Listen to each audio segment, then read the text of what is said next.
TNPSC போட்டியாளர்களுக்கு Villupuram வெற்றி வகையின் வெற்றி வணக்கம். இன்றைக்கி நம்ம 6வது தமிழில் கடைசி இயல் 9வது இயல் இன்றைக்கி நம்ம பார்க்கலாம்.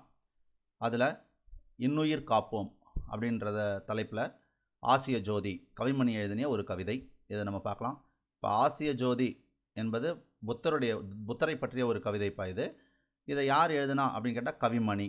ஓகேங்களா? அப்போ இது ஆசிய ஜோதி என்பது கவிதையா கட்டுரையா, ஒவ்வொரு விஷயத்தையும் கவனமாக படிங்க. ஓகேங்களா? அடுத்தது இதில் அந்த இரக்கத்தை பற்றி தான் சொல்லப்பட்டிருக்கு. ஒரு உயிர்களை கொல்லக்கூடாது அப்படின்ற ஒரு இரக்கத்தை பற்றி தான் இதில் சொல்லப்படுது. வேறு ஒன்றும் இதில் பெரிய கொஸ்டின்ஸ் கேட்குற அளவுக்கு நமக்கு இது ஏரியா இல்லை. சரி, அடுத்து உலக உயிர்கள் எல்லாம் துன்பமின்றி இன்புற்று வாழ வேண்டும் என்று விரும்பியவர் புத்தர். இதே கருத்து தான் நமக்கு வரலாறும் சொல்லியிருப்பார். ஓகேங்களா? அப்போ இது புத்தர் சொன்னதை இவங்க கொடுத்துருக்காங்க. இதில் புத்தர் சமகால மன்னர் இந்த பிம்பிசாரர், 2 பேரை சொல்லுவாங்கப்பா புத்தருடைய சமகால மன்னர்கள். ஒருத்தவர் பிம்பிசாரர், இவர் அரியங்க வம்சத்தை சார்ந்தவர். இவருடைய மகன் தான் அஜாத சத்ரு. ஓகேங்களா? இந்த அஜாத சத்ரு காலத்தில் தான் புத்தருடைய முதல் மாநாடு, புத்தர் இறந்த பிறகு முதல் மாநாடு அவர் இறந்த ஆண்டிலே அது நடத்தப்பட்டது. ஓகேங்களா? சரி, அப்போ இந்த இடத்துல நமக்கு என்ன கேள்வி அமையும் அப்படின்னு கேட்டிங்கன்னா, புத்தருடைய சமகால மன்னர்கள் யார் அப்படின்னு கேட்டால், ஒன்று பிம்பிசாரர் இருக்கணும். இவர் அரியங்க வம்சத்தை சார்ந்தவர். அதுக்கப்புறம் இவருடைய மகன் அஜாத சத்ரு, இவங்க 2 பேரும் தான் புத்தருடைய சமகால மன்னர்கள். இந்த ஏரியாவில் நமக்கு இந்த கேள்வி தான் கேட்கலாம். ஓகேங்களா? இவர் ஒரு இளவரசர், தன்னுடைய வாழ்க்கையை துறந்து என்ன பண்ணுறாரு, காட்டுக்கு போய் கடுமையான தவம் இருக்கிறாரு. ஓகேங்களா? இது போதுமானது. இதுக்கப்புறம் நம்ம அது போனால் ஹிஸ்ட்ரி நமக்கு சிலபஸில் கிடையாது, அதனால் இது போதுமானது. இப்போ என்ன பண்ணுறாங்க, அந்த பிம்பிசார் மன்னர் ஒரு யாகத்துக்காக ஆடுகளை ஒரு வண்டியில் வச்சு ஏற்றிட்டு போகிறாங்க. அப்போ ஒரு ஆடுக்கு அடிபட்டு ரொம்ப வலியால் துடிக்குது. அதை புத்தர் தன்னுடைய தோலை சுமந்துக்கிட்டு போகிறாரு. போய் அந்த மன்னர் பிம்பிசாரர்கிட்ட எடுத்து சொல்லி, ஒரு உயிர்களெலாம் கொல்லக்கூடாது பாவம் அப்படின்னு சொல்லி அவரை மனமாற்றம் அடைய செய்கிறார். அதுதான் இதில் கொடுக்கப்பட்டிருக்கிற கதை. ஓகேங்களா? அதை கவிமணி ஒரு கவிதையாக சொல்லியிருக்கார்.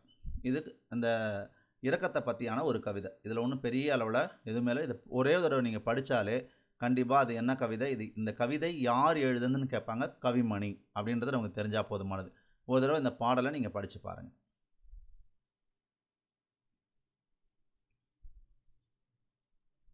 ஓகேங்களா? கவிமணி இவர் நாஞ்சில் நாட்டு கவிஞர் என்று அழைக்கப்படுவார். அப்போ நாஞ்சில் நாட்டு கவிஞர் என்று அழைக்கப்படுவார் யாருன்னு கேட்டால் கவிமணி தேசிய விநாயகம். இப்போ இந்த கவிமணி தேசிய விநாயகம் அவர்கள் எப்போ பிறந்தாங்க, அவருடைய காலம் என்ன, இதெல்லாம் உங்களுக்கு கண்டிப்பாக தெரியணும். ஓகேங்களா? நம்ம புக்கில் இந்த காலத்தெல்லாம் ஒவ்வொருத்தவங்களுக்கும் தனித்தனியாக கொடுத்துருக்கோம். இருந்தாலும் அந்த காலத்தை எப்படி மறக்காமல் ஞாபகம் வச்சுக்கிறதுன்னு உங்களுக்கு நான் சொல்கிறேன். நல்லா கவனிங்களேன். இப்போ உங்களுக்கு கவிமணி அப்படின்னு கேட்டாங்கன்னா 8 7 6 5 4 இதை மட்டும் நீங்கள் ஞாபகம் வச்சுக்கங்கப்பா. அப்போ கவிமணினா 8 7 6 5 4.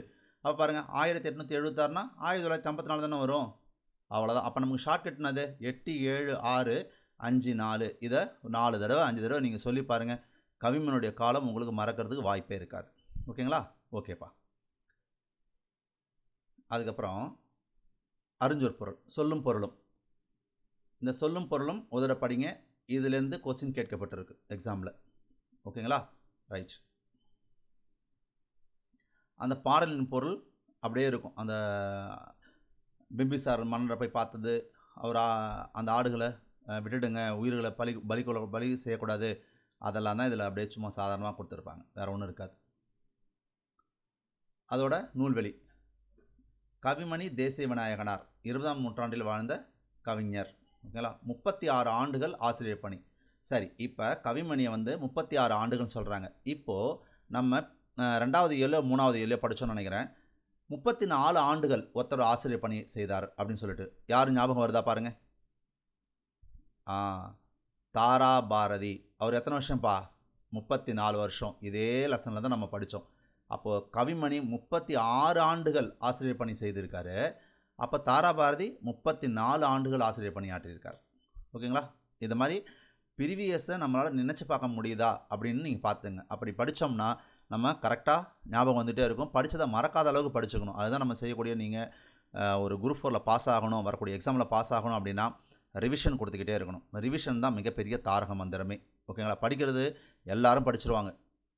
ஒரு 3 மாதம் 4 மாதத்துக்குள்ளே எல்லாத்தையுமே கூட அவங்க படிச்சிருவாங்க. ஆனால் எவ்வளோ மனப்பாடத்தில் வச்சுருப்பாங்க, எவ்வளோ ரிவிஷன்ஸ் அவங்களால கொடுக்க முடியும், கேட்டால் பதில் சொல்லுவாங்களா அப்படின்றதான் கேள்விக்குறி. ஓகேங்களா? அந்த அளவுக்கு இல்லாமல் நீங்கள் நல்லா படிங்கப்பா. கவிமணி என்னும் பட்டம் பெற்றார். இப்போ இந்த கவிமணி என்ற பட்டத்தை யார் கொடுத்தா?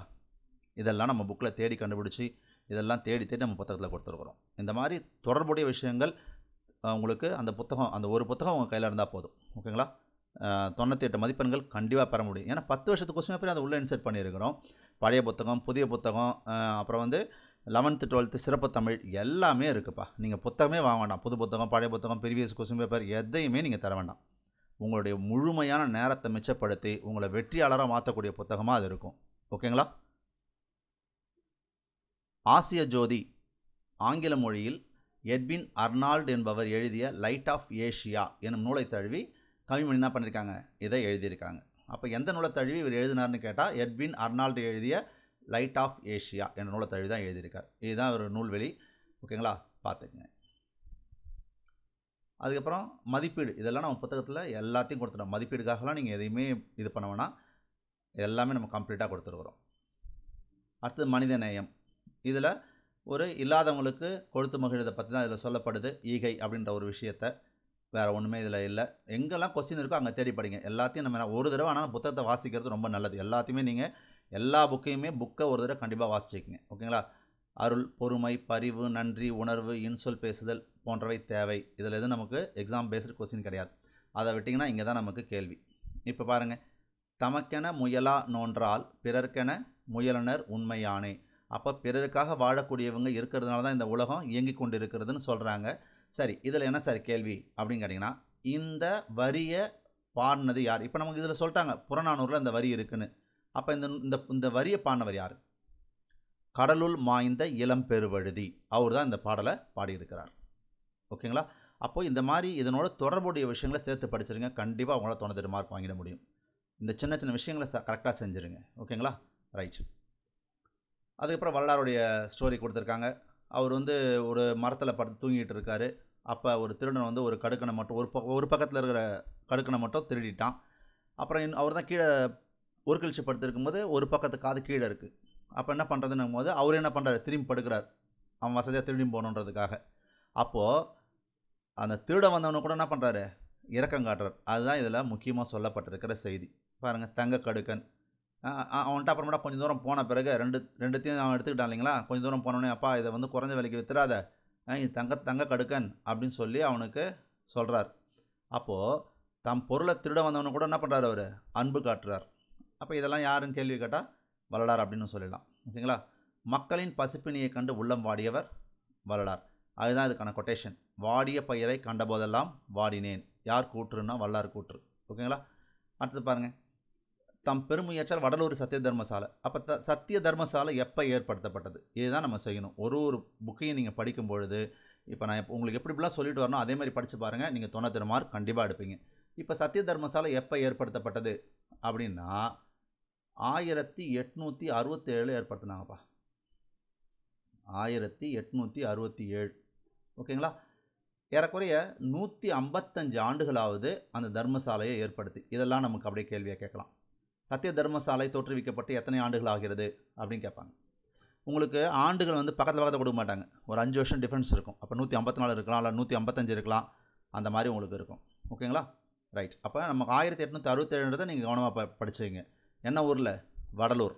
ஓகேங்களா? ரைட். அன்னைக்கு ஏற்றி வச்ச அந்த அடுப்பு இன்னைய வரைக்கும் எரிஞ்சிக்கிட்டு இருக்குது. 3 வேளையும் அங்கே உணவளிக்கிறாங்கப்பா. அடுத்து அன்னை தெரசா. தொழுநோய், அங்கே ஒரு சாலையில் ஒரு தொழுநோயால் ஒரு மூதாட்டி என்ன பண்ணுவாங்க, கடுமையாக பாதிக்கப்பட்டிருப்பாங்க. அவங்களுடைய உறவினர்கள் எல்லாருமே அவங்கள கைவிட்டு இருப்பாங்க. யாருமே அவங்கள்ட்ட பேச மாட்டாங்க. அப்படிப்பட்ட ஒரு தொழுநோயாளிக்கு இந்த அன்னை தெரசா உதவி செய்வாங்க. அதுதான் அவங்க கருணை உள்ளம் கொண்டு உதவி செய்கிறத இதில் பாடமாக கொடுக்கப்பட்டிருக்கு. அப்போ யாருக்கு அப்படின்னா ஒரு தொழுநோயாளி. அப்போ வந்து ஒரு தொற்றுநோயாகவே இருந்துச்சான் அந்த காலகட்டத்தில். ஓகேங்களா? ரைட். அதுக்கப்புறம் அமைதிக்கான நோபல் பரிசு அன்னை தெரசா பெற்றிருக்காங்க. அப்போ அமைதிக்கான நோபல் பரிசு அன்னை தெரசா எப்போ பெற்றாங்க? 1979 அவங்க நோபல் பரிசு வாங்கியிருப்பாங்க. அதுவே 1980 பாரத ரத்னா விருதை வாங்கியிருப்பாங்க.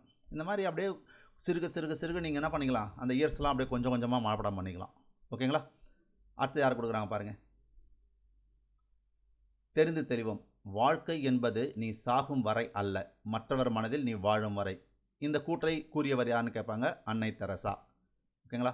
அதுக்கப்புறம் கைலாஷ் சத்யார்த்தியை கொடுத்துருக்காங்க. இந்த கைலாஷ் சத்யார்த்தி நோபல் பரிசு பெற்றிருக்கார். அன்னை தெரசாவுக்கு பிறகு இவர் நோபல் பரிசு பெற்றிருக்கார். அப்போ இவர் எப்போ நோபல் பரிசு பெற்றார் அப்படின்னா 2014 நோபல் பரிசு பெற்றார். 2014. மலாலா, பாகிஸ்தான் சிறுமி ஒருத்தவங்க இருப்பாங்க இல்லைங்களா, மலாலா, அவங்க கல்விக்காக போராடினாங்க. அதனால் அவங்க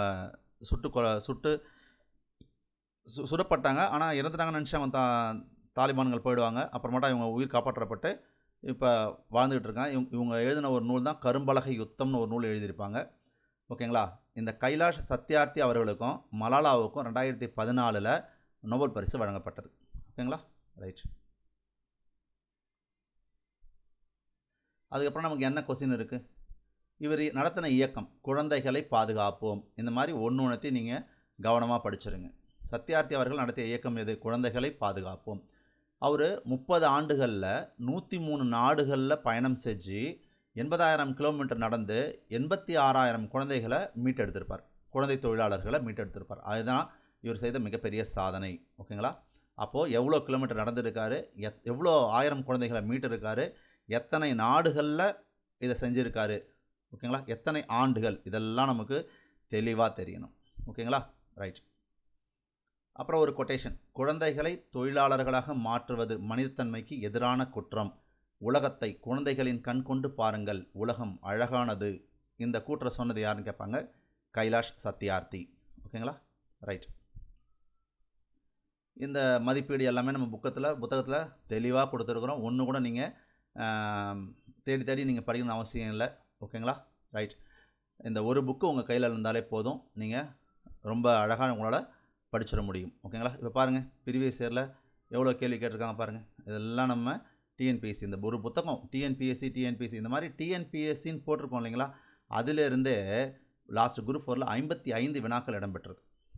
அப்போ ப்ரீவியஸ் இயர் கொஸ்டின் பேப்பர் எந்த அளவுக்கு முக்கியன்றதை நீங்கள் ஈஸியாக தெரிஞ்சுக்கலாம். அதே மாதிரி இலக்கணத்துலேயும் பாருங்கள். இலக்கணத்தில் நம்ம லாஸ்ட்டாக நடத்தணும் இல்லைங்களா இலக்கணம், அதுலேயும் பாருங்கள் எவ்வளோ கொஸ்டின்ஸ் பாருங்கள்.